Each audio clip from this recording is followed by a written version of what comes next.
coming up on I Can With Fire podcast. Here's what I'm going to tell you. Having worked in J5 and the Pentagon in the early GWAT times, right, 2002, 3, 4, there's one determining factor on drugs in America. How much does a kilo of cocaine cost? Okay. In the 70s, it was like $50,000. By the 2000s, it was like $3,000. Okay. Yo. If you can't drive that CIA, price we know what you did. Up to $100,000, right? But here's what I would say.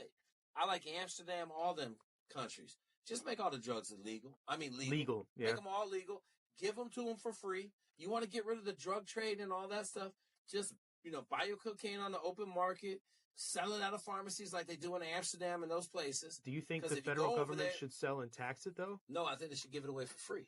Like, you wouldn't have no more drug problems. Like, go over to Amsterdam and some of the countries where they have the free heroin, right? Like, they got like 1/10 of the drug problems we have because no one thinks it's cool.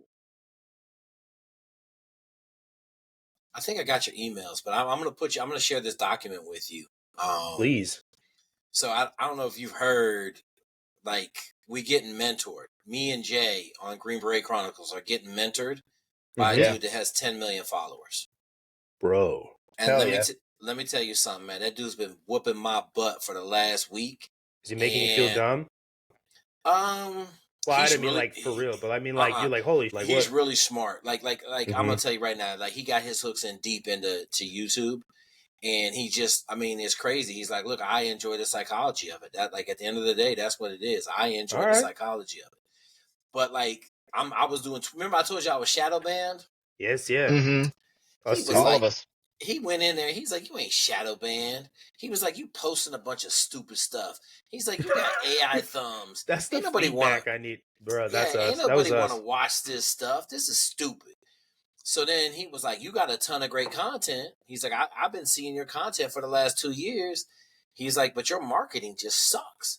So then he was like, this is what I want you to do. I want you to go back and change all these thumbs, like 50 of them.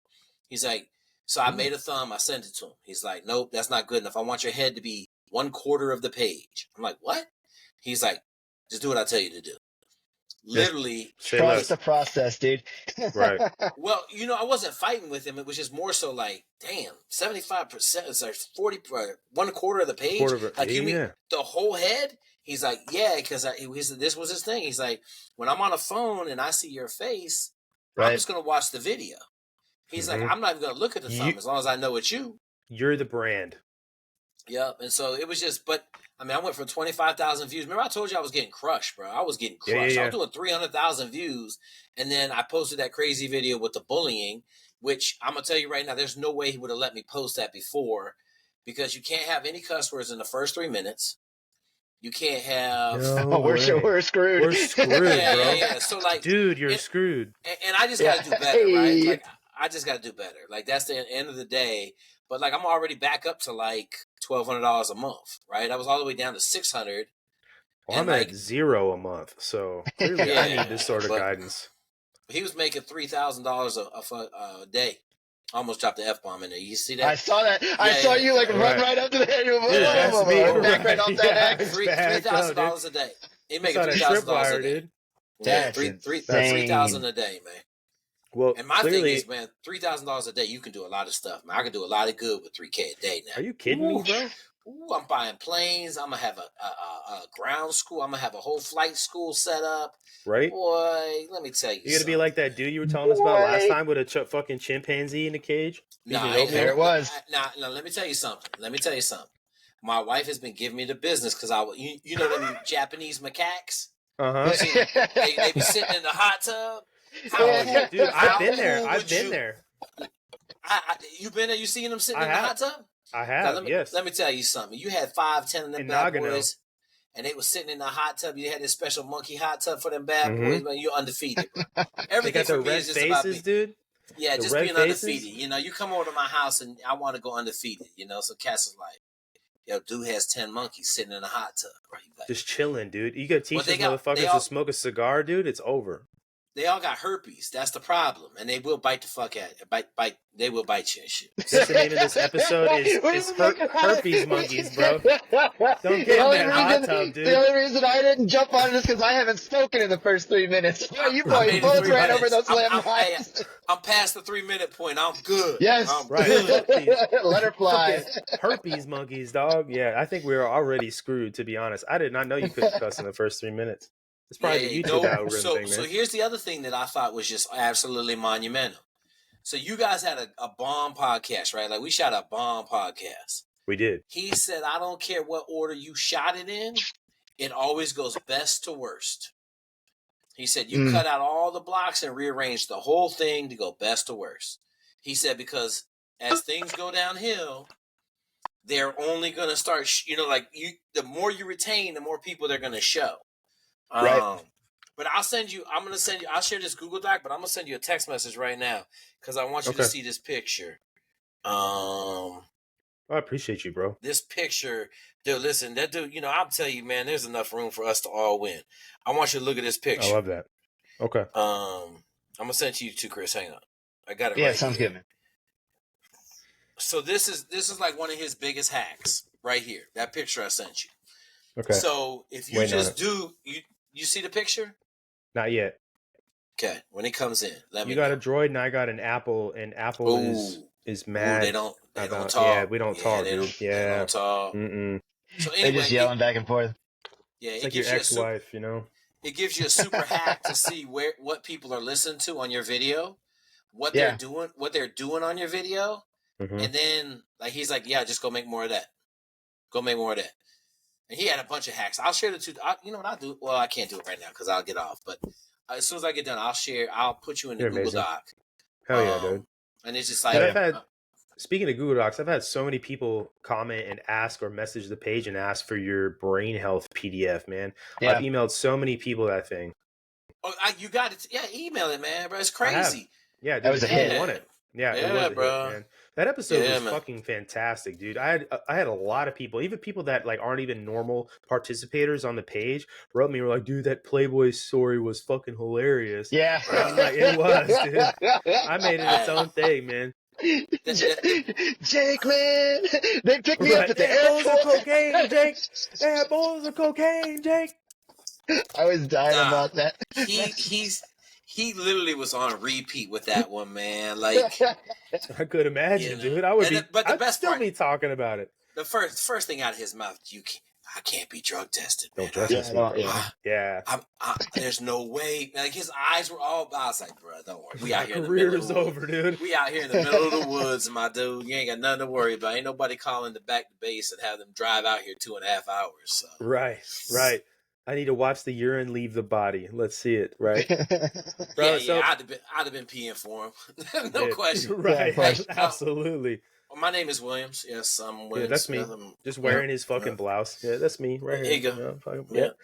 Dude, so before you got on, we were talking about, have you seen those vigilante videos of those people that go out there and they like bait pedophiles and they fucking meet them someplace? Dude, I honestly love watching those fucking videos. So let me tell you this. My dude said he got his third strike and got demonetized on 10 million viewers for talking about it. Yeah. For talking about those videos? Yeah, for talking about all of it. No shit. Well, I guess we'll shut the fuck up. Just giving you a little hint. All right. Never. He said maybe not start off. We can talk about that with that one. No. We can talk about that offline. Yeah. I'm so have you seen did you see this prank guy was out there? I think his name is what's his name? Todd something. So he slaps people, kind of like the dude in Philly slapping cigarettes. But he likes to go up and hug women, and like he'll hug the woman and say, "Don't tell you, I told you I was gonna find you. I don't care if you're married, whatever." And then like, so great way to get shot, dude. Well, he got shot. He got shot the other day. Right, called it. He got shot the other day. But here was the sad part. This was the part. Fuck around and find out, man. Yeah, this was the sad. No. A dude shot him. He was trying to mess with some dude in a grocery store. It was some gump dude too, like some beta. Like that's the one, dude. And he was Rich like fried potatoes. He was like sling put the blade phone in his face, and you just see the dude pull out like a little 38 and stick it right in his stomach. Bam. And so, but the crazy part was that dude got found innocent, right? The shooter? Yeah. Good. But the crazy thing was his parents were like, he's not really doing anything wrong. And I told my wife, I said, if I saw my son post a video where he went up and grabbed some girl's boob and then laughed at her boyfriend's face, sexual assault. I would be, because I mean, he's 21 at this point, so he's getting a full blown. Yeah, that's an adult. I'm driving over to his spot, like. But if he got to 21 doing that, but it was his parents. His parents were like, "Oh, it's funny." No, that's a really good point. Have you watched the videos? Like, I'm always gonna stand behind my son. My dad would whoop my ass, bro. Oh my god, bro! But I mean, that's why the kid's doing it, right? He's a little rich, entitled, snothead. Yeah. You see that fucking dude that walks around with bodyguards and he just fucking shoulder checks people all the time, and then his bodyguard will intervene when somebody gets mad about it. Have you seen that dude? He gets like millions of views. So I can't think of the guy in Philly, big black dude in Philly. He got shot. So he was slapping cigarettes, and then he got shot, and so he stopped doing it. Well, but I'm just like, come on, man, we gotta. If you're trying to get that many views, and that's how you're gonna do it. Like, have you seen the guys jumping off of buildings and like the guy hanging? So there was a dude in China that had like, I don't know, 20 million followers, and he was always like hanging off of buildings and stuff. And so it got so bad, like people were paying him like $30,000 to hang off their building and like jump from building to building, kind of parkour, but not really, because he'd be hanging with one hand, filming himself with the other. Well, he slipped and died. So he slipped listen, man, you play with fire long enough, you're gonna get burned, bro. You play with fire long enough, you're gonna get burned. It does remind me though, like the videos that you're talking about. I know that there was one dude out of the UK that got pretty huge, but he was pranking people. He just like run up in their house, and then he'd just be like running around in their house, like filming himself, like knocking stuff over, and like daring them to do something about it. But like this is also in London, where ain't none of them got a gun where they can do anything about it, and they're all just like, Bro, when I was in Germany, there was Now, when I was in Germany, there was a military cat right outside a Lahnstuhl, okay, like where Larmsey is. I know you guys know Larmsey. Some fucking immigrant ran into his house with a knife, and this military member shot this motherfucker, didn't kill him, wounded him, and the German police were going to try to prosecute this American guy for shooting him in his house. Yeah, man, that was like a big thing. I still don't know what happened to him, and I have to look it up. But like, dude, laws over there are a lot different than the United States, man. Hey, he would have got this one right here, Brandon. Hey, sir, I'm going back to the United States. I'm gone. Yep. I'd have been out. They would have came to my house the next day. There wouldn't be nobody there. Yep. Yeah, seriously. Hey, what's extradition? Come get me from America. Well, speaking of extradition, Jake, did you see this, man? They got these cops in UK, the Bobbies. One of them's like online, basically saying that he's going to come after Americans if they violate like British hate speech laws on like X and like social media. Oh yeah, threatening he's going to extradite them. It's like that scene from Inglourious Basterds. Actually, we're all thrilled at you. Yeah, we're all thrilled. Hey, Chris, let me tell you something. They took second place a long time ago. That's right. They'll take second place again. Right. Yeah. Say it again for the guys in the back, Jake. I don't think they took second place. It's kind of like them folks down south flying a Confederate flag. Yeah. Right. That's fine. I mean, you want to, oh boy, proclaim that you lost. Go ahead, brother. Go ahead, because you took second place, dude. So it's true, bro. That's why I don't give a fuck when I see, like, I'm just gonna be this might hurt some feelings. When I see Native Americans online getting upset about it too, and I'm like, hey, listen, bro, you can be mad about being runner up all day, but it is what it is. I'm gonna say. Here's what I'm gonna say about the Native Americans. Okay. I think we quite possibly treated them worse than anybody. Oh, we did. Well, let me say this: slavery was bad. Undoubtedly, I don't know if they got treated worse than slaves, but it is pretty close. And the thing that I'm going to say about them is they got that recessive gene for alcohol, right? Like the Chinese do. And we basically put them in some dirt, and then we left them there. And then, like we moved them, Trail of Tears and all that. I don't know. That's a hard one. Because everybody talks to me about slavery. and I'm gonna say this, Brandon, because this is crazy. How many slaves were imported to America? Let's see if you know the number. How many? I don't know the number. I know it was a lot. You think so? That's what I've always learned. But I'm ready to be educated. 400,000. Less than half a million. Less than half. 400,000 slaves brought to America. You know how many slaves were brought to the Caribbean? Probably a lot more. Probably way more than that. Yeah. 7 million. Do you know how many slaves were brought to Brazil? Even more. 20 million slaves in Brazil. Listen, America gets the bad rap for slavery because it happened really recently. I shouldn't say really recently. No. But the world, I don't even think it's that recently. The world has been doing it for a lot longer. I mean, Jesus, the entire Roman Empire collapsed because they took too many slaves. And there's actually more slaves right now around the world than at any point in history. There are still more people in slavery right now than have ever been, but nobody wants to talk about slavery in Africa or cobalt mines, other countries. Right. But I think, Brandon, to your point about why does it work? Why does America get such bad rap about it? It's because at some point men stopped, we just started taking it. Okay, I'm sorry. Just stop beating me over the head with it. I'll do anything. Just stop calling me a racist. That's where it came from. We did have a war over it, and while it did emancipate all the slaves, we did have the entire Jim Crow law thing, right? We had all of that, and don't get me wrong, bro. We are a country with sins, just like every other fucking country. But the United States acts like it's the only one who's ever committed this sin. It doesn't justify the sin, but it's stupid the way we fucking behave, like you said. It's back to I think we talked about this last time. I think the history months are the dumbest thing in the world. They are. We should have history days. Sure. Today is Martin Luther King Day, right? 21st of January is Martin Luther King Day. The next day is whoever day it is on the calendar, and maybe it rotates every 3 years, or a third of the days are there for hey man, we're gonna have I don't know, Michael Phelps Day, right? Michael Phelps, Mr. we're gonna Gold have medals. Yeah, you know what I'm saying? But I go back to everything we do in America is to keep the divisions in place. It is, man. I'm so glad you said, and having those things are almost like an indirect way of keeping that division going, because it just celebrates something that isn't unity, right? And it's okay to acknowledge things. Yeah, it's okay to acknowledge things, and you should acknowledge things, and it's good to talk about history. But there's a difference between talking about history and moving on from it and recognizing it, and it's almost like getting over shit that happened to you in your personal life. If all you fucking do is dwell on this shitty thing that happened to you, you're just going to be that person forever. Yep. You're going to be living in that small box in your brain, constantly looking at the rear view mirror.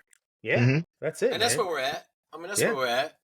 I think too, it's become a tool for one half of the political spectrum to use as a gotcha. Even I just think the whole political spectrum that was my point. Is in a trash can. The whole thing's on fire. It's all trash, dude. It's a dumpster fire. How about we haven't heard anything about the fact that Trump got his ear shot off? No, straight memory hold.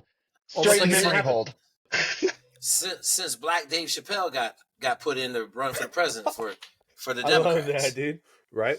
I got my dude, so I put Dave Chappelle on her face, right? I put Dave Chappelle on my thumbnail. Yeah. He's like, I don't get the Dave Chappelle part. And then I was like, he ain't black. Right. If you black, you get the Dave Chappelle part. Yeah. So then I had to take it off. I'm like, there's only 13% black Your people joke in America, was too niche. Yeah, too tight. And I had Marty Rubble.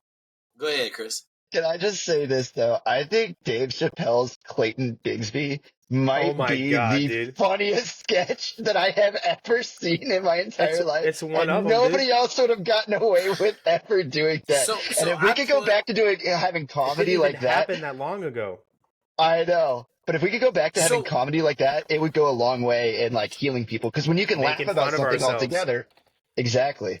Have you heard that Chris Rock? No, not Chris Rock. One of them is under massive scrutiny for a joke he told 12 years ago. That's such bullshit. When they go back and dig stuff up. Yeah, man, come on, man. What are we talking about? We're talking about Exactly. jokes.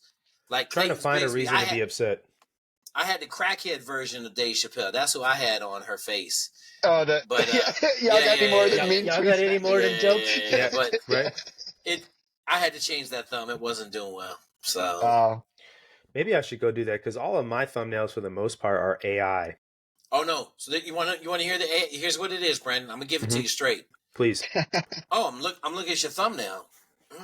Looks like AI generated it. Cheap. Looks like a gamer. Are you a gamer? You game? You like 18-year-olds, 16-year-olds? You gaming? Yeah. That's stupid. That. Oh yeah, I think you play video games. Word for word, that's exactly what he told me. So, I mean, dude, the last couple. Said, go ahead, bro. Go ahead. No, he said you gotta go back. You gotta go back 50 and change it because most people have 30 on their page, and he said they may go back 30 more, but they're not gonna go back 90 more. So I went and changed all my thumbs. Like you made all new ones and did that. So I got a video dude, and I had a conversation with my video dude, and then I figured out Canva. So I got a 12-year-old. I use Canva. He's a savage. So I'm just making. we both were making thumbs. How do you do this? Get in here and help Daddy make a thumbnail. Bro, that's me, man. All the fucking graphics for the most part is me, dude. I do it all. Like I'd have to fucking remake them, but I mean, like I would. So and then the other big thing that I did, and he said, don't worry about shorts ever.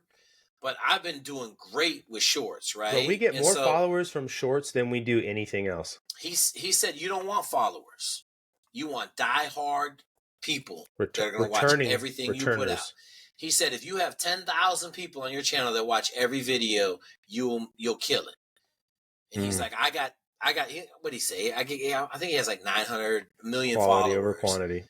And he's like, a video of mine will do 400,000, 600,000. A good video will do 2 million. He was like, if you had 10,000 followers, he said you're going to be killing it. But yeah, it was just crazy, man. Like I'm ready to learn, bro. Whatever you got for us, like Chris and I will consume absolutely. But yeah, it's just painful. It's painful because like like the thumbnails, your head needs to be half. So my queen of combat, my little girl I interviewed that's going into Army OCS, the 30-year-old who ran a 21-minute 2-mile, right?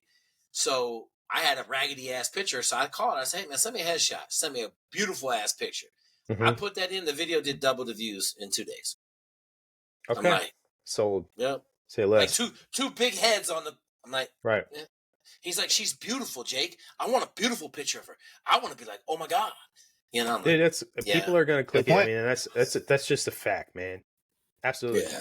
No, I mean, anytime you see a female content creator online, I know looking at their followership, it's going to be way higher than somebody else. And it's because people just like having eye candy on their feed. Let me ask you this, B. Have you seen any of the fat Asian babes?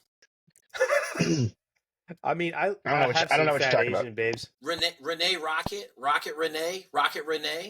No. I am telling you, when I say like, oh my God, they're 50. She's 56 years old in lingerie. Dude, Asians don't raisin, man. Fat, juicy, like she got 700,000 followers. Right.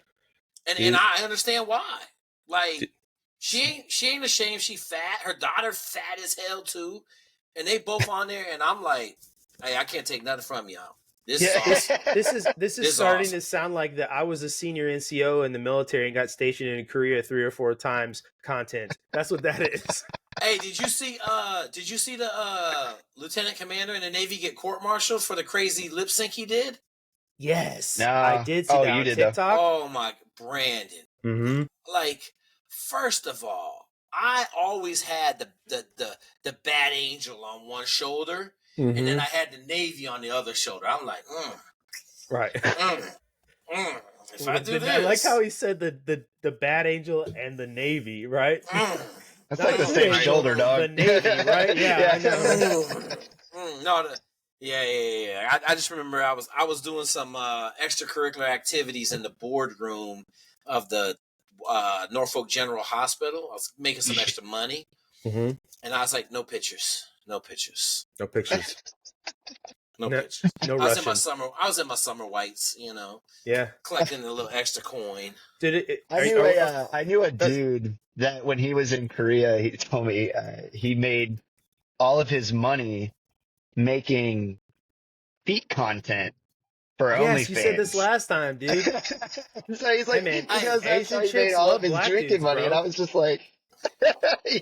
So in Buds, obviously you got some of the most in shape 6-packs you ever seen, right? Oh, sure. So there's sketchy ass camera people all over San Diego. They'll pay you $900 for 3 rolls of film. Okay. Okay.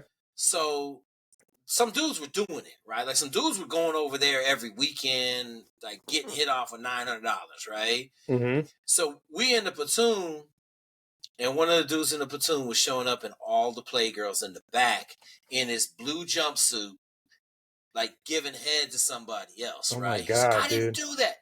Man, let me tell you something. You want to be in a special forces room where cats is buying it, just cutting it out, sticking it everywhere. Like that dude would open up his cage and there'd be a whole montage. People blowing it up on a copy machine. I was like, man, he never got away from it. 3 years I was there. Like probably once a day someone was giving him something.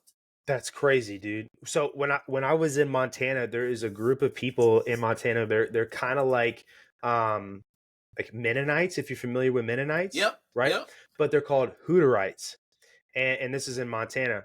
They will pay you, and they like finding airmen out there. If you're blonde, if you're tall, if you're a buff dude, they will pay you money to come out to their little ranch and basically sleep with their women because their gene pool is so small. Oh. Yeah, dude. And so I know, dude, I had a friend when I was in Montana who did that. He got paid money to go out there a couple times and try to impregnate these women because their gene pool was so small. They ain't take no black dudes, did they? No, white, dude. It was like the Aryan race, bro. It was white, blonde hair, blue eyes, like Hitler's wet dream, dude. That was the people they were looking for. Absolutely. But I mean, people do shit like that all the time. I was listening to our episode today because I was like, man, there was a lot of shit at the end of that episode that I was really, really digging. And one of the things you said, we were talking about how like Kamala Harris was mentioning about like banning assault weapons, and you said that your wife was like, Jake, you don't need an excuse to start a revolution. He said, and you said, if that bitch shows up at my house, I'm starting a revolution. That's a quote, right? Yeah, Dude, I wanted to fucking ask you about that shit, man, because bro. now, especially now with Tim Waltz, okay? Because when we talked before, she hadn't picked this cat for her running mate. And this dude is definitely anti-Second Amendment, and he's all about control. I did a video today from when 2020 in Minnesota, and these cops were running down the street, and they were shooting paintballs at people on their porch trying to get them to go back in the house. So my question to you, right? If that bitch shows up at my house, I'm starting a revolution, right? Like, what do you mean? I'm gonna tell you right now, if they ever come, if they ever come for my guns, first of all, I'm in Texas. I don't think they're gonna come for no guns. Nah, man, Texas was secede before that ever happened. 100%. But like, let's say I was in Maryland. Like, hey, I'm gonna tell my wife, hey, take the kids, move back to Stony Creek, get everything out of my name, and then just stand by. Because the first thing I'm gonna do is turn off all the power, and then after that, I'm just gonna watch it just go down. And I'm gonna make sure I got my henchmen ready. And then, I love that. I'll be running Maryland. Right. And that's the whole thing. Like this country ain't hard to stop. Look at what the Northeast power outage did, right? Right. Any of that stuff. And I'm not making no threats right now. I'm just saying, like, if you try to come and take my guns, which is a Second Amendment right, Second Amendment, right behind the First Amendment, which is free speech. Free speech. Yep. Then we probably gonna have to do something about it. Yeah, man. So that's it, man. Like, and here's the deal. Like, I had a bunch of people call me on that comment. Really? And like, yeah. I had two or three of my boys call me, and they were just like, "Man, come on, bro. There's no way she's gonna do any of the stuff that she says she's gonna do." I said, "Hey, man." Listen. I said, "Well, I'm gonna tell you this. Like, so someone told me they're trying to defund the police so that they can make a national police, right? So they can corrupt. Yeah, so they can corrupt the national police." And my thought was like, in 10, 20 days of no police force, you could have complete anarchy. Like 1 second after. We talk about 1 second. So 1 second after. You go read 1 second after. Yeah, you go read 1 second after. In 30 days, we're at 50% population. Yeah. Listen, So one of the reasons why a national police works so well in a country like Germany is because of its size. People do not understand just how big the United States is versus a country like Germany. Okay, I've lived in Germany for like a collective of 8 years. I can drive from Germany, where I was at in Germany, the KMC, right, where Ramstein Air Force Base is, to Paris, France in a couple hours. Okay, that's how small it is. You can't even drive through the state of California in 8 hours, 10 hours, right?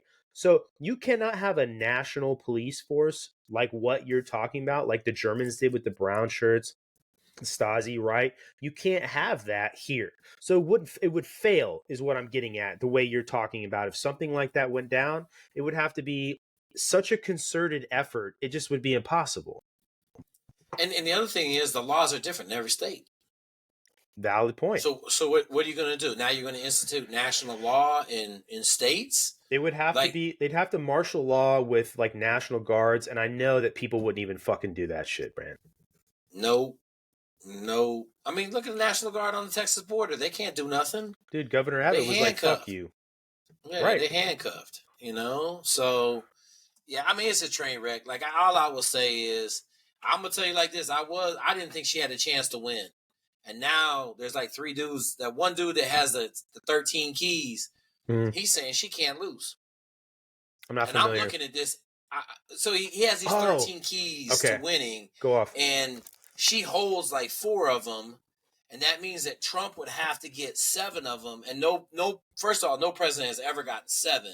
They're normally in the 6 plus 1 or 2 range. And he's just like, she's an incumbent. This, that, and the other. She holds these keys. Like, Trump's not beating her. Now, Trump wasn't supposed to win the last time, okay? But I'm going to say this. Like, if she wins, I just think, like, man, like, if you think we got dumb stuff going on in this country right now, just wait till she wins. Like, that's how I feel. I'm talking. And the other thing I'm going to say, our world kind of like, hey, don't go over there and mess. Don't poke that bear over there. Cats are going to be like, yo, I rode the crap out that donkey. You know what I'm saying? Like, I rode that donkey all over. I mean, I was in you. You know what? I'm going to beat up anybody I want to beat up. That donkey come over here, I'm going to ride that donkey all over the place. So that's kind of like that. That's my biggest concern about that whole ticket, the clown show that's going on over there. I was making this point on the live fire the other night that the thing that I don't hear enough people talking about, because really all it is finger pointing at this point. People are like, okay, Trump this or Kamala that, right? And that's the bulk of what people say. But the thing that bothers me the most is here we are in an actual competition for global hegemony with the Chinese, the Russians, and really, like, I guess Iran and North Korea, if you want to throw them in there as capable partners, which I really wouldn't. But do I really want Kamala Harris and Tim Walz marching us into the future when the Chinese are actively competing and trying to take over global hegemony? No, the fuck I don't, man. Listen, I don't think you can beat the United States. And, I mean, you look at them, like, late 60s, 70s, we had some bad presidents in there. We did. Right? Vietnam, we had some bad presidents. Yeah. I don't know, man. I just think... Lyndon Johnson was one of the worst presidents we've ever had. I think the wheels on the bus could come off, man. That's what I'm saying, man. If I didn't have 3 kids, I'd be trying to like just be excited about it. But I got 3 kids. I want them to have a good life, you know. So I need America to stay on stable ground, or I'm going to Thailand, Thailand and Dominican Republic. Yeah, so, I'm right there with you. Everything that we're doing, and this is what I keep trying to explain to people. It's like, I'm not doing it for me. I'm doing it because my kids got to grow up in this country. And that's also one of the things I like to point this out. When you have an entire political class that's made up of people that are 70 and 80 years old, it's like they're already living in the future that they plan for themselves. They don't have they're not thinking about their posterity, because it's like a lot of them don't even have kids if you look at them, or grandkids. And so it's like, why would they have any incentive to leave anything behind for the next generation? They're not even thinking about that. First thing I'm doing is putting 2-term limits on everybody. And then going after unelected bureaucrats, because that's just a part of the problem. 2-term, and I'm getting rid of lobbyists. There you go. I was just going to say, you have to fix the lobbyist problem, because otherwise what'll happen is they'll do their 2 terms and then they'll go straight into the lobbying side of things. It's like watching a general come off of active duty, and the first thing that happens to them is they're sitting on the board of Lockheed Martin or Raytheon, right? That's it. You forgot about you forgot about the book deal, but yeah. Oh, well, yeah, book deal. That goes hand in hand, right? But right. Listen, dude, taking the money out of politics is going to be the most dangerous thing to ever happen, because that is what makes people kill one another. That's why all of this shit happens. And you see these people behind closed doors, like, oh man, like, oh dude, homie was out there swimming and then he fucking died for no reason, or he suicided himself in his fucking truck. Because it's like the Boeing whistleblowers, right? Homie goes to the court one day and three of them, right? Three of them, weird, dude. I'm gonna go testify, right, as a whistleblower, and then I'm gonna blow my fucking brains out tomorrow on my truck. That don't make sense. Well, and we did have a certain former president that had somebody die swimming in their pool, like drowned in their pool, and then it was investigated by somebody that was known to the former president. They handled the investigation in-house, and they were like, well, he wasn't a good swimmer. And then it came out that he was actually on the swim team of his high school. And it was just like, this is getting weirder and weirder, man. Go look at the Kennedys. You go look that one up. Yeah. So your boy JFK got killed because they wanted to start World War III in Cuba. Okay. Mm-hmm. Right. But he stopped it. So he got executed. Mm-hmm. And then they said for 100 years we're going to kill somebody from every generation of your family. And then JFK Jr. died, or not JFK Jr. His son dies in a plane crash. He did, yep. Google it. Yeah. Someone's died in every generation. They killed somebody in every generation. You know what's crazy about JFK Jr. is he had a magazine that he owned and published called George. And who was in charge of all of the clandestine shit going on when JFK was president? George Bush Sr. And so everybody says, man, like, that's George quietly dog whistling, saying, like, I know who killed my dad. You guys seen that? I didn't know that, but I didn't know that connection. I mean, I think it's pretty common knowledge now that he was assassinated by the CIA. I mean, it's pretty common knowledge. The Bush family is as bad as the Clintons, man. Or worse, bro. Depending on how you want to fucking go after it, man. But so they're all related. Mm-hmm. Right. That too. All the presidents related. So well, then if you want to screw the, I'm getting scared, bro.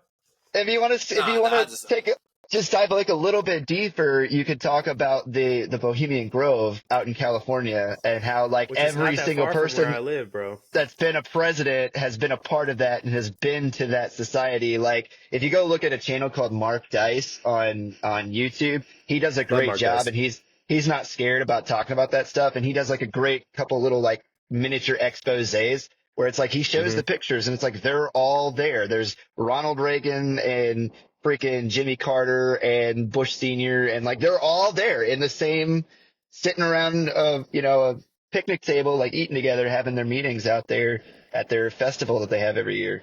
Creepy stuff, man. Yeah. No, so the last episode, you had made a comment. You said, I coach college football. These kids under 25 have problems. So we were talking about generations, like communication and skills. And one of the things I was wondering when I heard you say that, because I must have missed it really when we were talking last time. What did you mean? Like you see these college students, right, who are supposed to be kind of the pinnacle of their group in high school. What do you mean they have problems? So like everybody 25 and younger, like we're roughly about 25 right now. They grew up with a phone in their hand. Mm-hmm. Okay, so if you go back to everybody, like really, we might be at like 27 now. Okay. But like 27 is the breaking point where they didn't get a phone in middle school. You know what I'm saying? They didn't get a phone until maybe late high school. They didn't grow up on a phone. Right. Like kids are growing up on tablets now, right? Yeah. And so the problem they have is being able to communicate. And simple communication skills like talking to people. So there's a high school teacher out there that has this. I watched a podcast and she was just destroying them. Mm-hmm. She was saying that a high school senior graduating from high school right now is operating on a 7th grade level just 15 years ago. Right. I can see 15 years ago, a 7th grader was at the same level as a high school senior is. And she said, so we're sending the high school seniors out there. They're 7th graders, maturity wise. I believe it. And they don't want to get a job. They want to stay at home. They don't want to function. Okay. The other aspect of it is, I don't know if we didn't talk about the whole social media effect on like normal dating relationships. Mm-hmm. So normally 70% of the men sleep with roughly 70% of the men sleep with, I'm sorry. 30% of the men, 40% of the men sleep with 70% of the women. Yeah, it's that alpha male group. Yeah. The alpha male group dominates, right? And everybody else, average, age of virginity, I think in the United States is like 17 and a half, 18. Makes sense. So in Japan, they saw that age go all the way up to 34. Oh, yeah. For the same reasons. That's wild. So no social skills, but the problem is, and it's already happening in the United States at the younger demographics, 4% of the men with the best social media presence are sleeping with 90% of the women. So 90% of the women get trained that I can expect a 10. Mm-hmm. I mean, you say trained, T-R-A-I-N-E-D. Trained. Yeah. And they get trained. And then when it comes time to get married at 32, they don't like any of their selections. Mm-hmm. Right? At 26, they're still having fun. At 27, 28, 29, 30, they're like, I want to get serious. Well, I'm not settling for that plumber who makes 100,000 when I've been sleeping with all these influencers. Right. But the influencers are sleeping with you, but they're not going to marry you. And Jake, the same thing is happening with men in pornography, right? Because it's training their brain that they see all these beautiful women and they're masturbating in these videos, and in their brain, it's every time it's a 10, right? So they get this mindset, whether they're like almost subconsciously training themselves that that's what I can get off to, basically. And it's a problem too. Yeah, the slide, Brandon, is horrific, and it's already like they said we're at 90%. Like 4% of the males are sleeping with 90% of the women. Well, I want to jump on top of that too, Brandon, because the other problem too is like a lot of these dudes, because they have no social skills, they're too freaking scared to go out and actually talk to a girl, and so it's like, why would I actually put effort into going to try to talk to a real person that could like shoot me down or make me feel, oh my God, injure my self-esteem, when I could just chill in my mom's basement, have another slice of pizza, and she'll never, my OnlyFans chick, she never turns me down. Right. You know what I mean? And then you're stuck in that cycle forever, dude. You're never going to break out of that. Those are the velvet handcuffs that I talk about, man. That is like the worst example of it. And you go look at Japan, man. They have a national crisis. Yeah. Right. They ain't got nobody having no kids. Right. Population. No, Japan is in population collapse. They already know within a generation, like all of that, and they're also one of the oldest generations in the world as far as like their population lives longer than everybody else. It's getting ready to fall off. Average age of losing your virginity, 34. I couldn't even imagine, man. I couldn't even imagine. But that's what I'm talking about, Brandon. When you ask me what's wrong with the generation, like I'm telling you, like the problem is inherent. Be that 4% though. I mean, like in my mind, I know you're playing at fucking D1. For the most part, yes, they are in that 4%. Mm-hmm. Yeah. But their problems come circular because they can't communicate with nobody. Right. They struggle to communicate. Okay. Like they come in your room for, like, I've had this happen. So I was the director of man development in Illinois. They'd come in my office and they'd be texting me standing right there in my office. I'm like, oh my God. That's what I was just about to ask. Like, it's one thing to have communication problems with chicks, right? Because every guy struggles with that at some point. But how do they talk to you as a coach is what I was going to ask. Like man-to-man communication. You know what I mean? Man, a lot of times, man, they struggle to make eye contact. That's struggle so weird to make eye contact. But that's the generation. And that was 4 years ago. I had an experience. Athlete, man. I had an experience with this. Oldest kid, Chris? He's 11, and he does not have a phone, and I refuse to let him have a tablet. And he's already asked me for that, and I said absolutely not.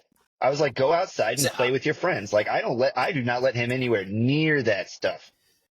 Nowhere near. I'd have made that move. We're coming off a tablet withdrawal from the summer right now. That's a thing, man, and it's evident, right? Like we ran today, so like I read this study where if your kids sprint, they raise their HGH levels a lot. right? Sure. And I got 2 kids that are like in the 25th percentile. And Nice. I'm like, well, we're going to sprint every day. Like, we're going to do 6 sprints. We're going to hell raise yeah. HGH levels, right? I'm like, what else I got to lose? Just So like sprinting in the yard? Down the street. Yeah. Like a little 50-yard sprint, maybe Word. even 40. And Gotcha. so, but like, you know, we're out there crying and whining, and I'm like, tablets. And my wife is kind of like, so my dad, I'll tell y'all this story. This was a great story. So in television, well before both y'all's time, so my dad and I chipped in and bought this Intellivision video game. Okay. So, but he it was only allowed to be hooked up to the main TV. Well, he came home and watched the news, and then I had to go to bed at 7, so I never got to play it, right? So I don't know what was going on.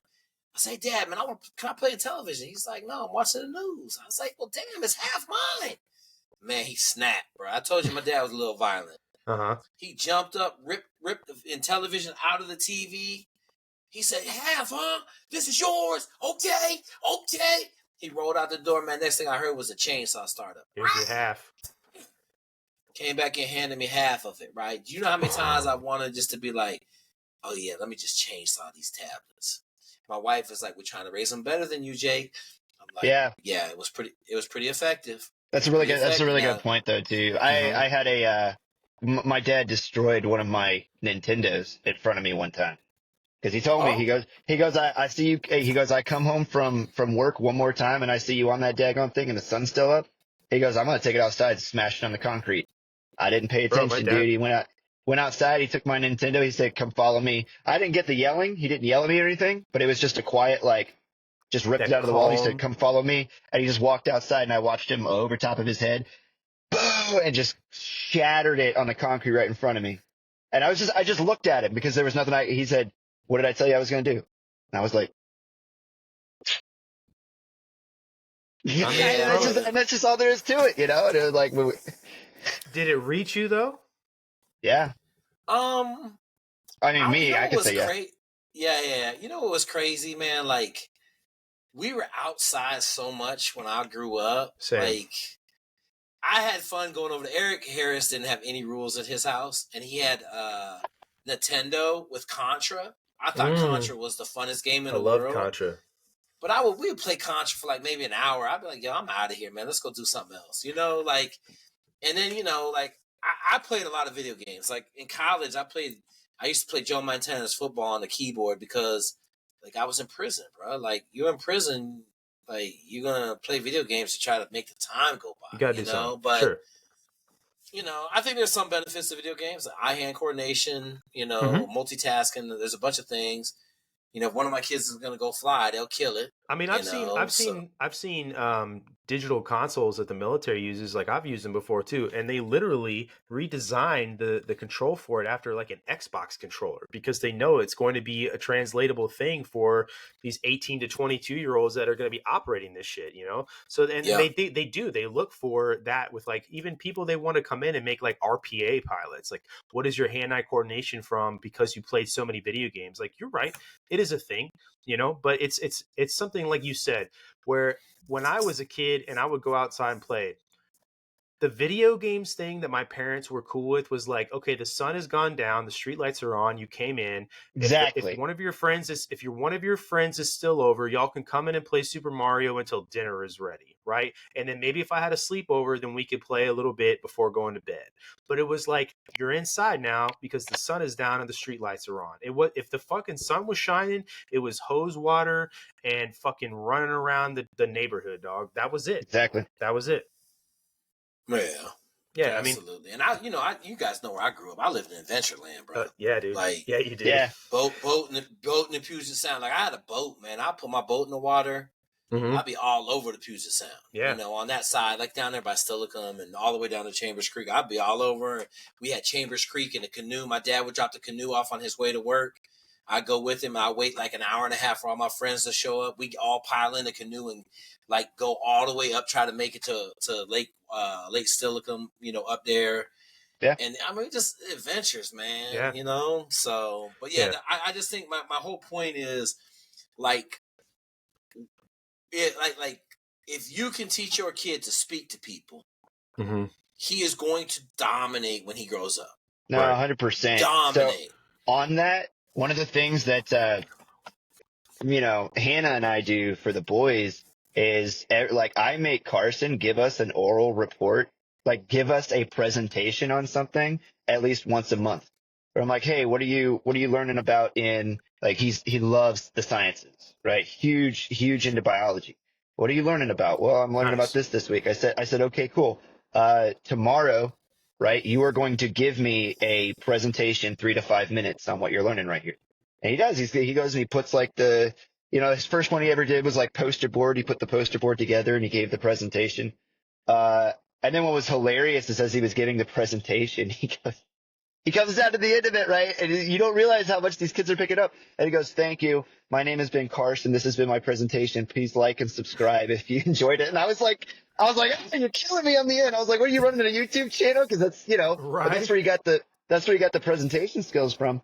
And then that actually led us into a whole nother thing. We spent a whole last summer where he wanted to start a YouTube channel. And I was like, dude, you want to do that grind? I was like, here, I'll help you. I'll film. And I was like, Emphasis I'll get you on stood up grind. and we can go. Right. And then he did like 3 or 4 videos, which we kept them all private. I'm not letting my kid's face go out on the internet at 11 years old. Right. But we made them all Smart. private. We made the videos and I showed him like how to do the editing and all that stuff. And he did it for like 3 or 4 videos. And then eventually like the realization of how much work This is goes work? into all of them, goes into a 30-minute video, it ebbed off. But he was doing pretty good at it. We had one where we went fishing, one where we It's a good lesson, though. tried out a bunch of water purification methods, and we purified like 3 liters of water and stuff like that. So it was a lot of fun. But no, for what you were saying, like that is something that I've been trying to hammer on for him is like presentation and being able to speak to people. We go out to a restaurant. I go, Carson, you order your food. You speak to the waiter, My dad and you was better big do on it that, too. correctly. Yeah, look them and So you look them in the eye when you speak to them. Just basic I stuff. don't even go order food anymore, Chris. Mm-hmm. Yeah.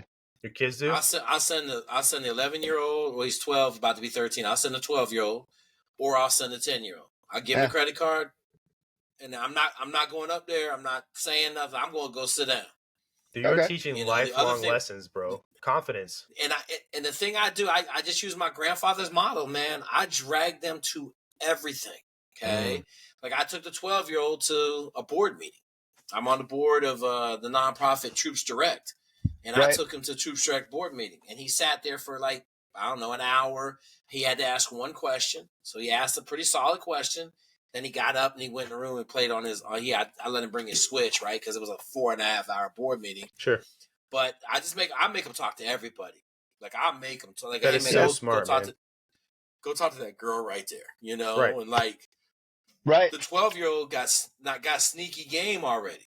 Mm-hmm. Like it's he'd just be like, "Hey, how you doing?" I'm like, "Here we go." I remember you were saying that last time he was talking to some chick at the airport for like 30 minutes about Minecraft. Wait, she was waiting for him outside the bathroom. Dude, that's like, fucking genius, bro. I said, "Oh, okay." But I can't be mad. I'm making him do it, right? No, dude. But my thing is, put it into practice. Like, he has no fear of grown-ups. None. Mm-hmm. Hey, how you doing today, man? What's going on? What are you working on over there? Yeah. Sometimes he talked too much, obviously, right? But he'll get that temper down. Mm-hmm. But even my 10-year-old, my 11-year-old right now is breaking out, man. Like, just not afraid to talk to people. That's really smart of you, man. Because I mean, even to your point before, because most of the airmen, and when I say airmen, I mean like the E1 through 4 crowd, pay grade wise, they don't know how to talk. They're very uncomfortable talking to people. And I was security forces, military police, right? And that's a major part of our job, is knowing how to talk to people and knowing how to engage with people, and not just talking, but assertively talking to people, right? Giving commands, telling people what to do, using your voice as a use of force. It is so hard now. Even in 2010, when I was talking to people, it's a lot different than it was when I separated here in 2024. Just to watch the difference in 14 years prior, the airmen there, and then now, it's just crazy. And that's not a long period of time, Jake. It's not a long period of time, Jake. How old are your kids, Brandon? So I got an 8-year-old who's almost a 9, and then I got a 3-year-old. Yeah. Okay, so I'm going to tell you this. I got a kid in middle school. He's Mm-hmm. 7th grader. Okay. When I went in when I was in his middle school last year, they had for plays or he's in the band, Mm-hmm. whatever. I am absolutely befuddled with this look right here. Oh, is it the shy? I don't want to do it thing. Is that what that is? No. I'm talking about you walking down the halls, and everybody in the hallway sees you, and like you're a grown up, and they're like, right. Oh yeah. Right. And I'm like, oh my God. Oh my God! Like, is this is the competition we're gonna fight? We're gonna compete against here in 6 years when I got to go to college? Like, oh my God! Back to it. It's right back to the same thing, right? Like it is 100% a phone, and on that phone, the biggest ancillary problem you have on that phone is social media and likes. Absolutely. Social media destroys the minds of children. It is like mental instant gratification. Cancer to children. Like, you should not, if you're out there and you're listening to this and you're letting your kid be on, freaking TikTok is probably the absolute worst, Snapchat, like any of that shit. You are Especially not only are you Snapchat. not doing anything for your child, you are actively, you're disadvantaging them for the rest of their life. You are putting them behind. You're setting them up for failure. You're kneecapping him. Yeah. You're kneecapping him. Perfect. No, you are, man. I got to get that one out there. And here's the perfect example. Did you guys see that chick that was the supposed break dancer from Australia in the freaking Olympics? Right? She comes out, she does that thing, but that's what. Right, you see people that have like amazing talent. They're supposed to be the best people in the world, and then you have people show up like that, and that's going to be everybody here in like 2 generations. That's going to be there, bro. That's my point. But eventually, that's going to be like all of the athletes, all of the CEOs in business, all of the people in finance. They're all going to be retards. Think about this. Think about this. Think about those people raising children. Dude, exactly. Yeah. We're 20 years away, and 20 years from now, you are going to have, but I think I personally think we'll reach catastrophic failure, so then we'll be in hard times, famine and all this, and then we'll have hard people again, right? The reset will happen. Reality reasserts itself. We are 100% right now living in easiest times in the world, making the easiest people in the world, who will in turn around and make the hardest times in the world. 100%. What you said, Chris, made me think of something that I heard Jordan Peterson say one time, where he said one of the worst things you can tell to somebody is you're perfect the way you are. You don't need to change. And you should never say that to your children, because that is the kind of mentality that people develop and they cling to, and they don't ever change, right? And they don't think to themselves, hey, I don't self-criticize, and not to the point where it's detrimental, right? But you recognize that you have flaws that you need to work on.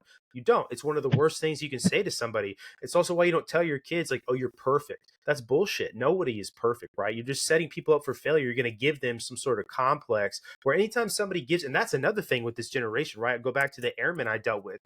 Any sort of criticism you get them, immediately in total emotional and mental collapse. And then they want to run to the nearest adult, right? The nearest senior NCO or fucking, CGO, and tell them that, oh my God, the E6 is being mean to me. Like, no, motherfucker, you just have shit you got to work on, like I do, but I'm pointing it out to you because I'm the NCO in this conversation. Or here's another one that you should never tell your children. You can be anything you want to be when you grow up. Like, dude, that I hate that. Because it's like, I understand the point that it comes from. I'm going to be a space shuttle door gunner.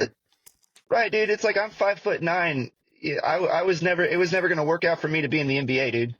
Like, don't, it worked out for Muggsy Bogues, Hey, I'm just saying, I'm no Muggsy Bogues, but my point is, like, it's not that you should teach your kids to settle. That's not what I'm saying to them. But I am saying it's like you have to put some type of realism into their brains and let them understand that it's like, look, this might have been a thing that you wanted to do and you really enjoy doing that, but you need to be pragmatic about your life and find something that you can enjoy doing, but that you can be the top 1% at. And if you find that thing, and then you work your ass off, then you can be great. Would you rather be a great electrician and just like top 1% of the electricians in your country or in your area, or would you rather be like a so-so mediocre freaking failed, I don't Sure. know, movie star?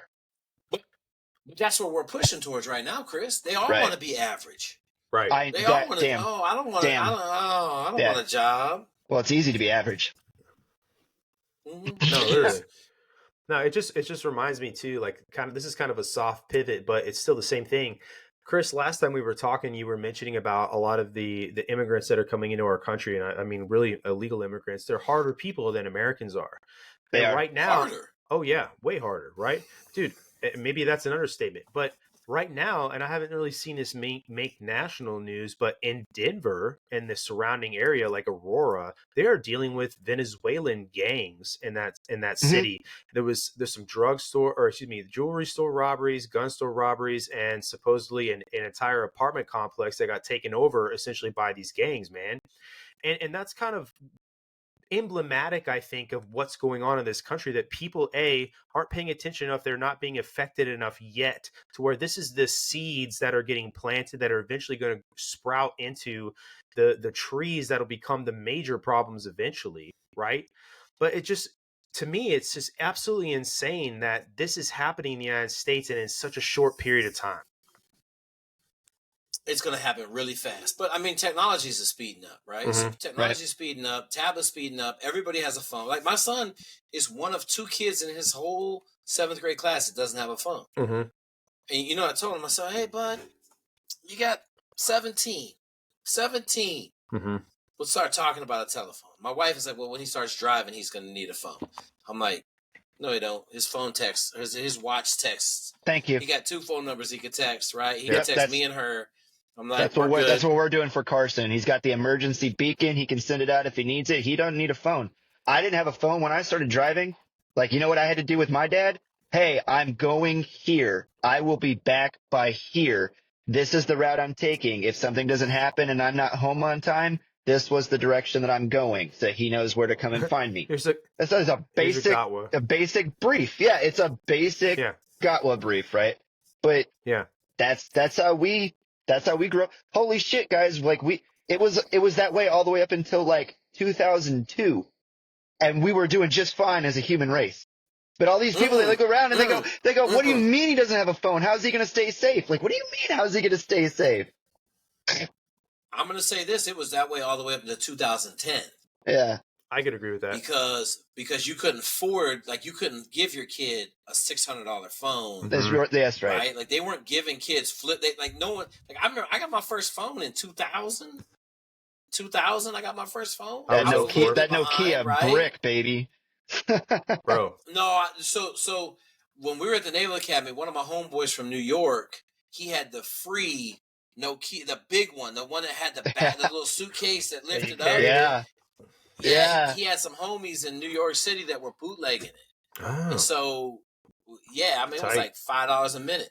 We were running that phone up, and then I realized... Call me after 9. I got free minutes. Yeah. Nights and weekends, baby. It was free. Right. It was free. Yeah, the whole phone was free. So, but, yeah, I didn't get my first phone until 2000. And really, 2010, you started seeing kids rolling around, 2000. Right. So, for real. That's about it. It's like these kids don't know about that free nights and weekends, man. They're like, I got my five that I can call, and it's always free. Back when that shit started. I'm gonna tell you, 2000, they had the $99 AT&T unlimited plan. Right.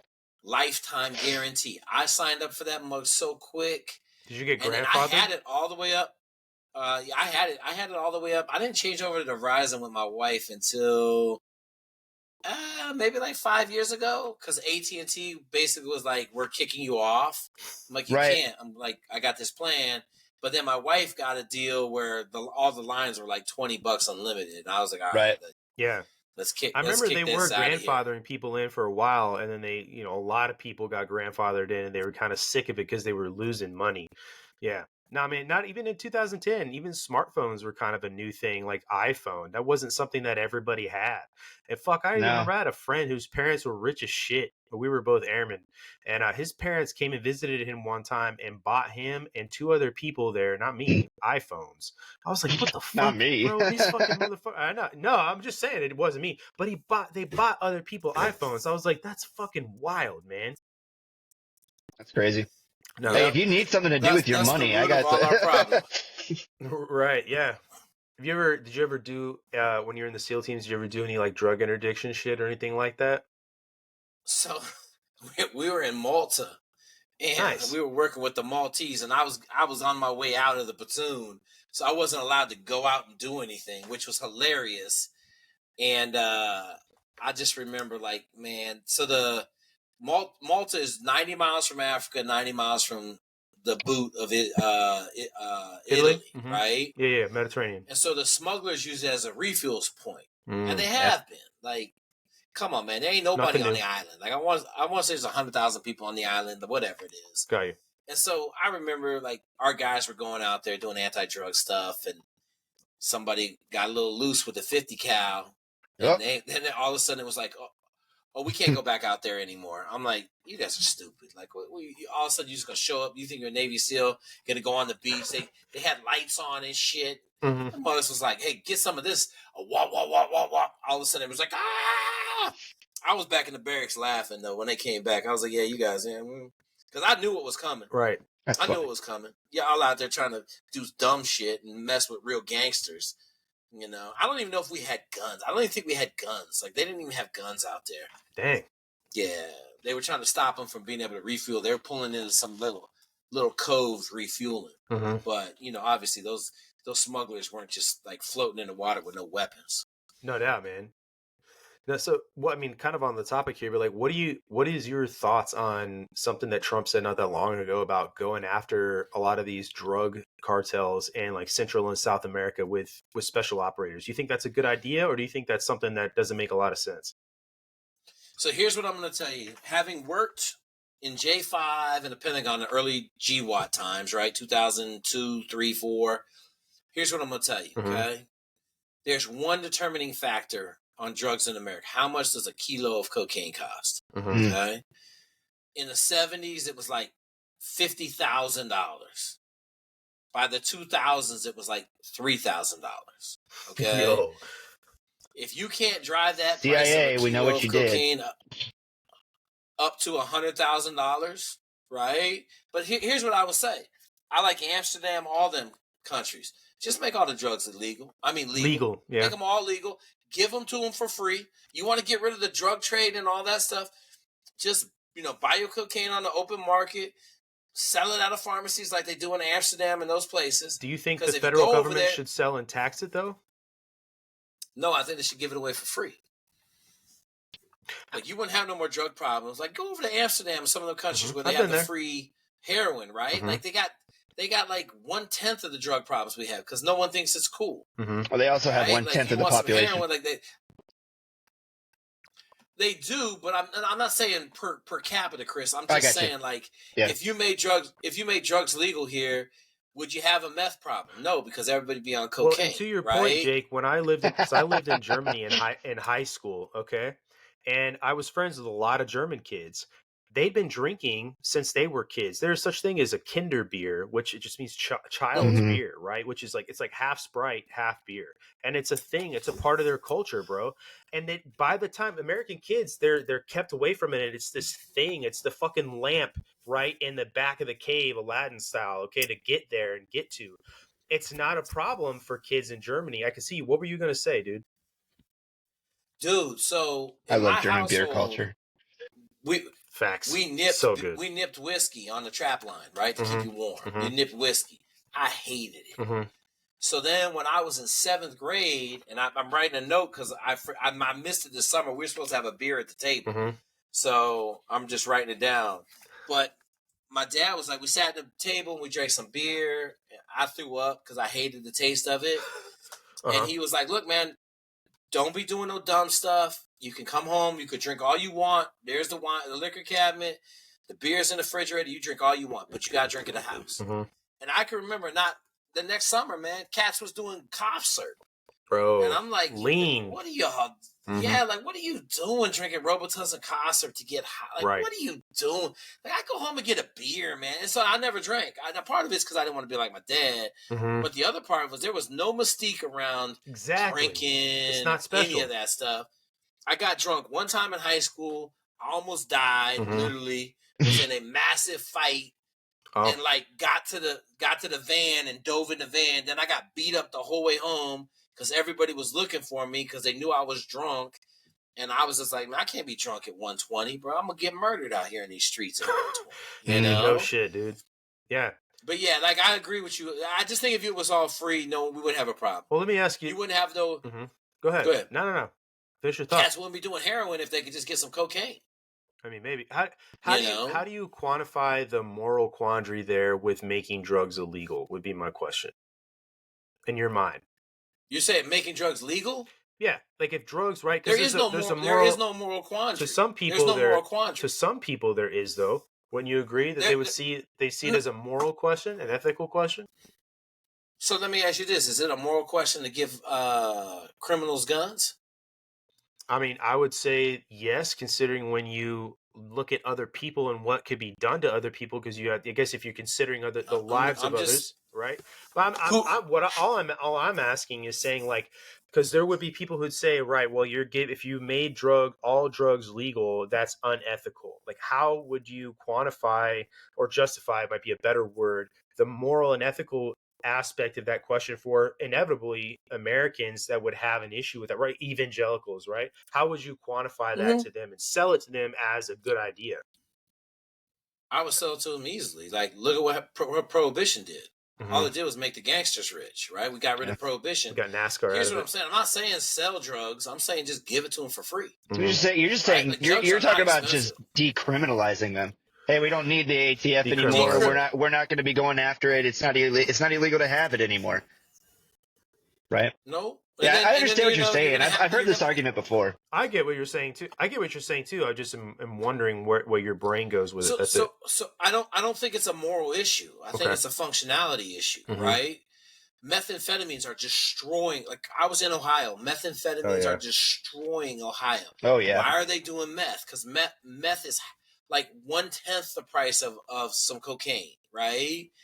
Why are they getting strung out on meth? Because they got hooked on opioids, and meth is like a high, right? Like losing all their teeth. Like, my moral dilemma would be like, man, let's give them something that ain't gonna kill them, right? Cocaine, you can die on cocaine. Weed ain't gonna kill you.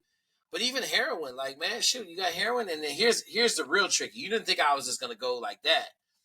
Once a year, you're gonna send a bad batch out there, and then you could kill all the drug addicts, and then pretty soon cats will be like, oh man, I don't know if I want that government drugs anymore. That's the control session, right? This fun, yeah. No, I say it because, like, I think I agree with what you're saying. So, right, and I'm going to ask you like a question from the devil's advocate point of view, because America is a very religious country, right? And like when even a point in this election cycle when President Trump said he wasn't going to do a national ban on abortion, there were a lot of people that got upset about it. They're like, I'm an evangelical voter and I'm no longer voting for Trump because he won't do this, right? So like that is the hamstring, I should say, on the sprint of getting to the point of what you're talking about. You ready? I'm ready. Here we go. I'm ready. Let me get my gasoline out with my lighter. Okay? Dude, that's why we want you here, bro. So anytime anybody talks to me about the religious America and the secular nation of this country, I throw it right back in their face and say, what's going on in the Catholic Church with all the priests molesting the little boys? Yeah. Okay? What's going on in the black churches with the deacons sleeping with everybody? Okay. So don't come at me. I'm not ever going to have anybody come at me about the religiousness of this country. Clean your room. When we are the absolute most debaucherous country in the world. Okay, maybe short of Thailand and some of the Southeast Asian countries. Chris mentioned Vegas last time. We hide behind religion a lot. Yes. Okay. And I don't buy none of it, bro. Like I love a Catholic to come to me and try to talk to me about something, because I'm like, look, man, all your preachers of God are molesting little boys. Okay, so don't talk to me about it. Not somewhat institutionalized. Mm-hmm. Well, they just will move these priests around when they get caught. I mean, the whole thing, like, I mean, we know the whole Catholic Church. I'm not banging on the Catholic Church because I think you're making the a relevant Church, point. so I'm gonna give you a fact. Mm-hmm. You want to know? I know a pimp. Okay, you want to know where he makes the most money every year by a mile? Oh gosh, no, where? The Baptist Convention. Mm-hmm. Damn, dude. Saw that coming. Prostitution. Oh yeah, bro. Oh man, he said, man, I'll make $500,000 in 4 days. The Protestantution, Jeez dude. Louise, man. Protestantution. Mm-hmm. Absolutely, because so anytime someone tries to stand on religion with me, I'm like, nah, I don't buy it. You got to give me something else. As a Christian guy, I understand the hypocrisy argument, and I do agree with you that it's absolutely asinine to try to see. But this is one of the reasons. Two things that I want to say about this. Yes, I agree with you. A lot of times, as Americans, we use the vestitudes of religion in order to justify things, but it's a legalistic religion to where it's just like, I feel good because I go and I put on the Christian jersey and I say that I go to church, but then when it comes time to actually live your values, like, you're not doing it. And one of the places where I point out all the time that Christians aren't living their values is like the way that they vote. Because I'm saying, like, if you think that you're Christian, but then you turn around and you vote for that, like, I'm telling you right now, like, you're not living your values, because there's ain't nothing about that in the Bible that's okay. That's one. But then, like, number two, on the whole live your values thing, I find it to be a little bit unfair, to put the sins of a few. It's like, because all Christians get a bad eye, a black eye when one priest goes out there and does that, or when one pastor goes out and slips up, and then it puts a black eye on everybody. I got him, and I'm gonna give it back. I'm gonna throw it back over to him. But like, I'm reminded of a quote from Charles Dickens in A Christmas Carol, and you won't actually see this in most of the versions because they chop this part out of most of the film adaptations because it gets very, very Christian very quick. But Ebenezer Scrooge is going off to the Ghost of Christmas Present about exactly this, the hypocrisy in the church and how the pastors aren't doing their thing. And the Ghost of Christmas Present looks at him and he goes, like, what you're talking, I'm going to paraphrase him, but he's like, what you're saying right there, he goes, you charge their sins to them alone. Like, not to all of us. And he was like, okay, sure. Like, and that, it's like and that's blanket fair. punishment in the military. Yeah, right. But no, I do agree. I do agree with you 100%, Jake, because there's a whole scripture on it that just says, hey, before you try to take the speck out of your neighbor's eye, you should probably turn around and take the log out of yours first. Like, keep your own back door clean. Okay. I just hit Google. I thought the number was 300 priests. The number is 1,700. I mean, I believe it easily. These are is this like all I'm saying, what is this, like convictions? What was the statistic you looked? Almost 700 priests and clergy accused of sexual abuse. Accused. That's what you're 2019. And so here's the deal. Here's what I'm gonna say, right? I just hate the veil of religion. Agreed. I hate the veil. Okay. Some of the most religious people I know are the dirtiest, right? Like at the Naval Academy, there was one individual who was from Georgia. Praise the Lord. God is good. Oh my God. And I said to myself, that dude's a dirty dog. I know he's dirty. I know. I just, because, like, we got people skills, right? That dude is dirty. Come to find out, as soon as we got out the Naval Academy, I knew 4 different women and said, oh my God, he was sleeping with everybody. Sure. Oh, yeah. And I said, I believe it. Yeah. So, that's my thing. Like, if you're going to be a dog, be a dog. Don't change, don't sit here and talk about God is good and all this other stuff. And that's just, my whole thing is there's a lot of people that go to church on Sundays and they don't listen to anything they say, and then they're happy, and then they go Monday and they're somebody else. That's kind of my point. Because, that's because for them, church is about Go ahead, No, Brendan. I was just going to say that Got it. no worries. I was just going to say that's my point, Jake, is that the United States and American voters in general hamstring themselves with better policies because of the veil of religion over and over and over and over again. And honestly, man, we could sit here and we can legislate one way or we can legislate another, but when you're trying to push legislation through the lens of religion, it's never going to work. And that's why, for me personally, I wish conservatives would just drop a lot of the shit that they do, because it's just not going to reach people. It's just, there's two different things here, right? You want to sit here and you want to say that, all right, we want to be in control, we want to make the United States better, we want to fix some of these problems, but we also have to fit into this incredibly small box. It just doesn't work, right? Doesn't work. Like look at polygamy, right? Like there's a Jesus. whole bunch of non-monogamous stuff coming up, right? Tons of it. Yeah. Right? I mean, tons of it. Go look at it. I tell everybody want to bang me on like polygamy and all this other stuff. I'm like, look, man, in the Bible itself, everybody had more than one wife. Okay? Everybody had more than one wife. You want to fix the problems in the black community? Let all the black men take a couple wives. All this single moms, all this other stuff. But see, like all the Africans that came out of Africa, they all got multiple wives. And my big point on this one is I tell everybody, we come out of Western European. Our culture is Western European. One of the 20% of the world that doesn't live in non-monogamous relationships is Western Europe and us. And that's it. And like concubines all over China. Everybody got 5 concubines if you can afford them. Southeast Asia, go south of the border. They all got concubines. Even in France, you're allowed to have a girlfriend. Okay, but we live in America where the divorce rate is 58%, and we sitting here preaching all this faithfulness, and like 70% of the men aren't faithful, and it's like 45% of the women aren't faithful. And all we doing is lying to each other. All we're doing is having this big facade. Okay, and I go back to it. Like, it's yet another thing that needs to change in America, because all we're doing is pushing the pseudo religious values on people, right? But we're not even really in religious values. I agree with everything you're saying. I agree with everything that you're saying, man. More legitimate righteousness. Nah, sorry, bro. I was just gonna say, killing me, Brandon. You're killing me, B. Know, man. Yeah. I'm gonna shut the fuck up. You go right ahead, dude.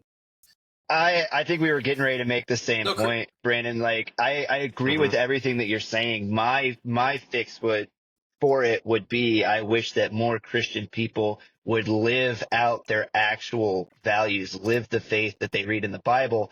And it's not supposed to be a faith of what you say to people. It's not like, like what I look like on the outside. It's like in the Bible, it says that like they will know that we are Christians by our love. If you look at somebody and you see the actual fruits of the Spirit on them, and you see that they have a life that's marked by love, joy, peace, patience, kindness, goodness, faithfulness, gentleness, and then here's the final one, and I think it's on the end of the list for a reason, self-control.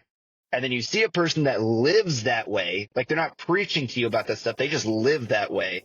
Then you're like, okay, that's they actually have a relationship with Jesus Christ. That's not religiosity. But that's what I wish people would do for it. And then, on your side, you're saying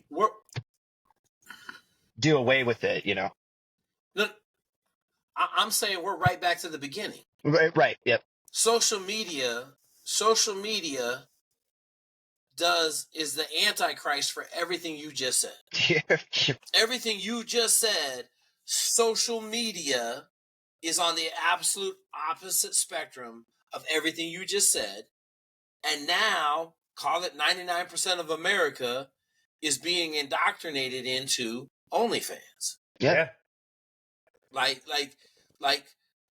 90 or 4% of the men are sleeping with 90% of the women. Everything that you just said from a religious standpoint is going by the wayside really quickly due to social media.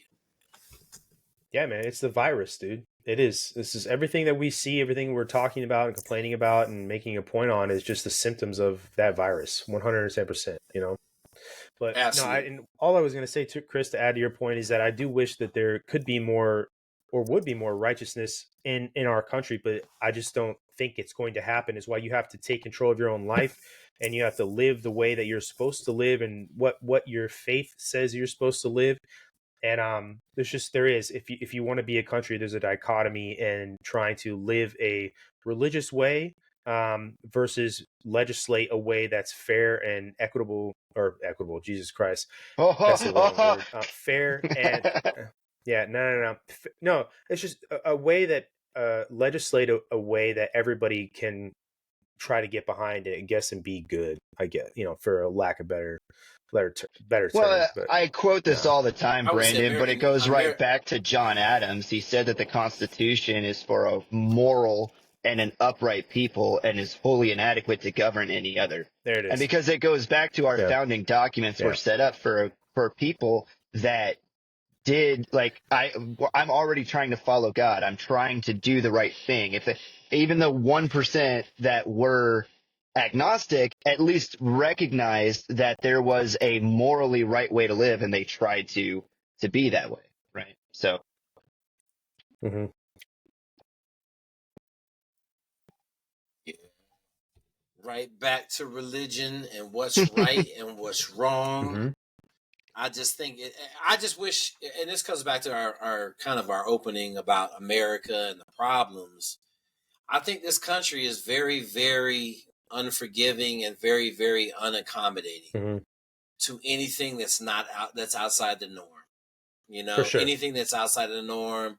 Like the whole homeschooling thing. You used to be a weirdo if you were in homeschool. Yeah, it was popular. Homeschool started to take off, right? Yeah. Like it's just it's the same thing, man. Like there's 1,000 ways to live life.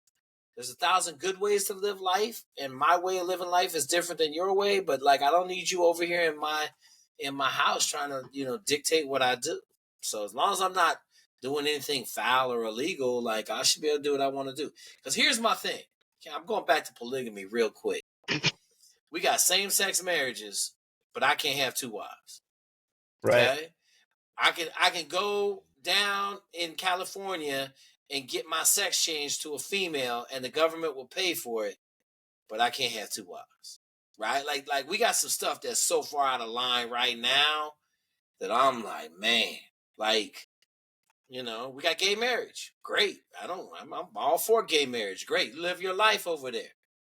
But somebody shouldn't be punished, And I just go back to it. Like, I think we are very judgmental in America.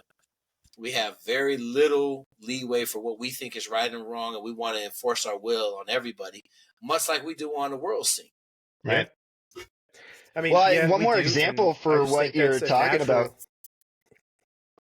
One more example for what you're talking about too, Jake, is like people wrapping themselves up, and it's like if you look at the in religion, you look at the current president of the United States and everything that he stands for and his policies, but yet then he still wants to run out and tell people that he's a good Catholic and represents the Catholic Church. I'm like, there ain't a single thing that you do or policy that you stand for that's even in line with the doctrine of the Catholic Church. And I'm not a Catholic, but I know for sure that you ain't a Catholic. Over to you, Brandon. Hey, he is. He's just one of the priests. Dang. He's one of the You're priests. Right. I was just gonna say, Chris, that it's so funny that you. I'm throwing him swords tonight, baby. Yeah, bro. That dude right there is one of the priests. Hey, Brandon, he came with fire, dude. Sniffing kids. He did. Hell yeah. No, but I was just gonna say, man, it's so funny you say that, like the president, and you used the he word, because ever since Kamala Harris has been the next person up, right? You haven't seen or heard shit from Joe Biden, bro. Yeah, he gone, dude.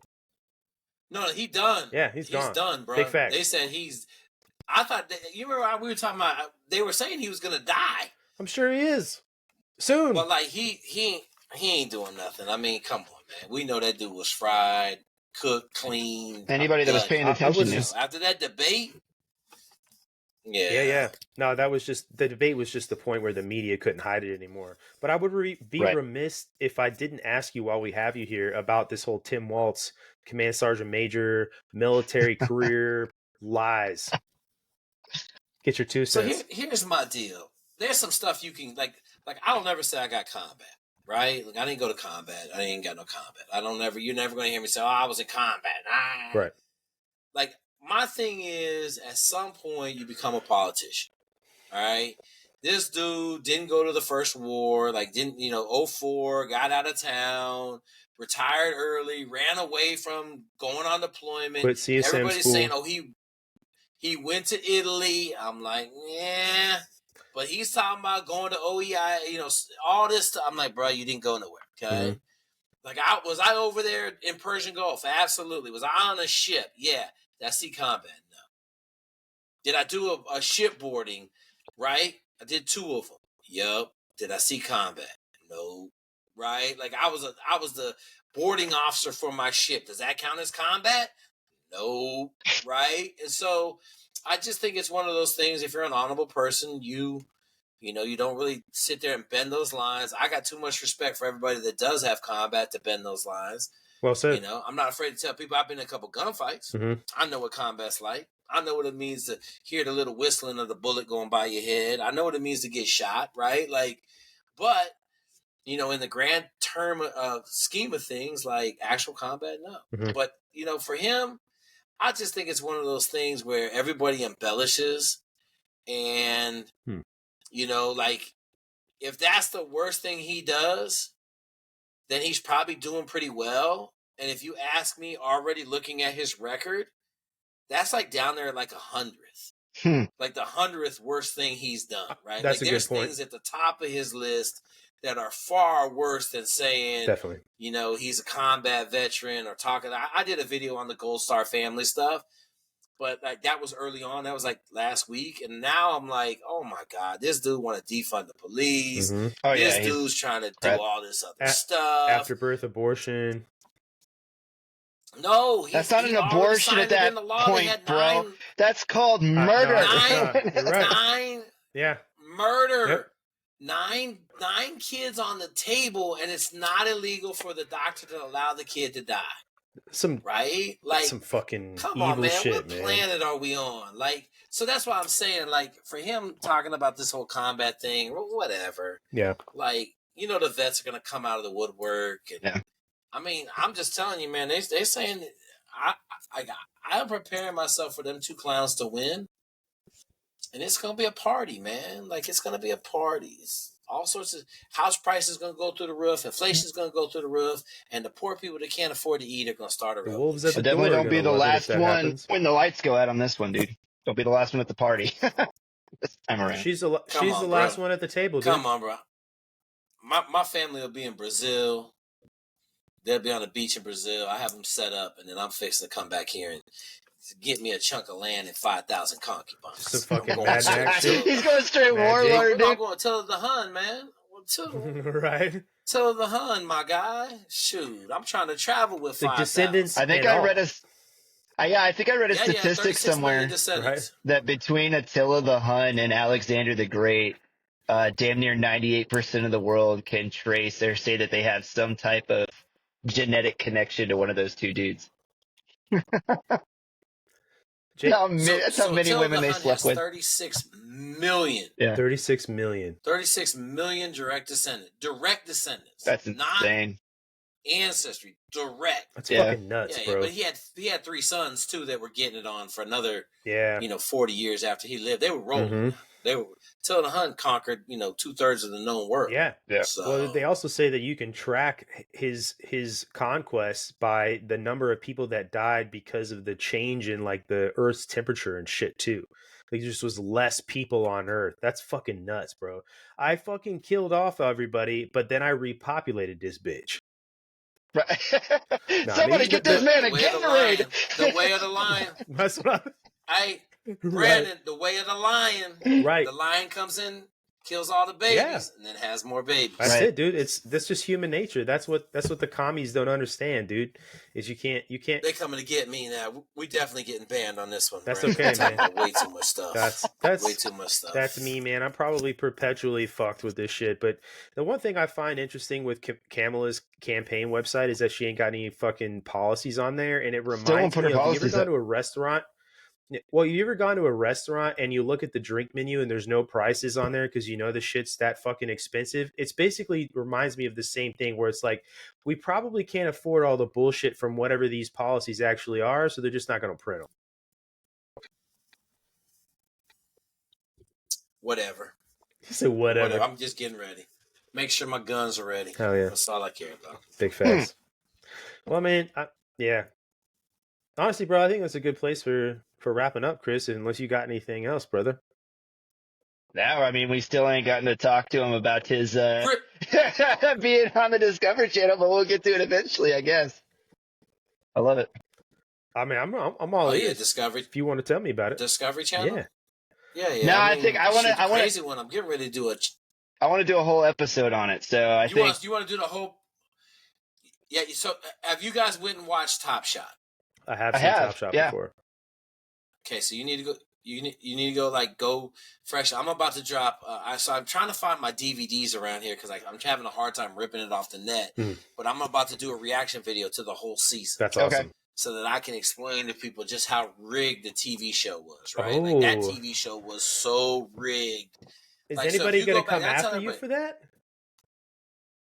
I mean, dude, listen, man. I don't care. Fuck yeah, dude. Like, good for you, bro. They were so scared they're so scared when I walked off that TV show that I was going to sue the living piss out of them. I could have sued them for millions of dollars. So in LA, there is the legal game show. I'll call it consortium. Okay. And just like you could file an EEOC complaint, you can go take legal action against a game show that's not fair. Oh, okay.